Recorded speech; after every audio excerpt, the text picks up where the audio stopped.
각종 재난재해에 대한 기관 단체장들의 관리 책임을 묻는 중대재해처벌법의 중대시민재해. 하지만 아직 재판에 넘겨진 사례는 없습니다. 그런데 최근 오송 참사와 관련해 이범석 청주시장과 김영한 충북지사에 대한 검찰 수사가 속도를 내면서 첫 적용 사례가 될지 관심을 모으고 있습니다. 이지현 기자가 전합니다.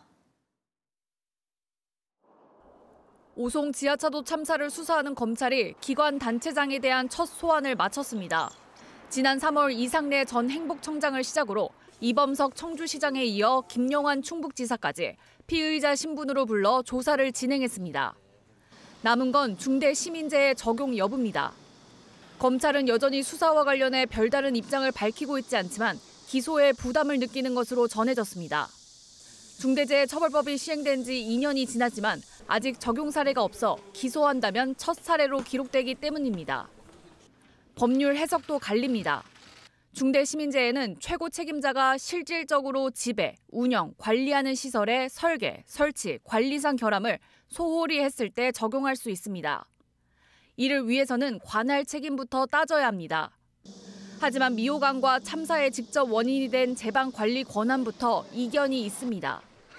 미호강과 제방을 관리하는 주체는 금강유역환경청이라는 주장과 충북도와 청주시도 실질적인 책임이 있다는 해석이 엇갈리는 겁니다.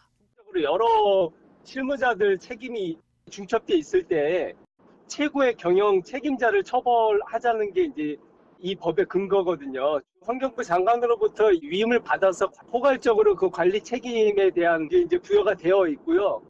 관할 책임에 이어 의무를 다했는지도 살펴봐야 합니다.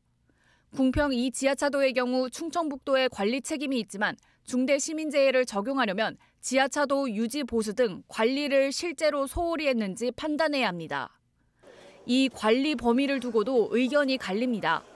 관리 책임을 물을 수 있다는 주장도 있지만 또 다른 법률 전문가는 법에 명시된 관리상 결함은 균열이나 누수 같은 물리적 결함에 한정된다며 중대시민재해를 적용하기 어려울 것이라고 봤습니다.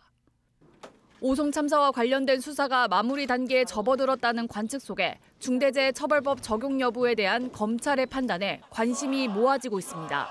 MBC 뉴스 이지연입니다.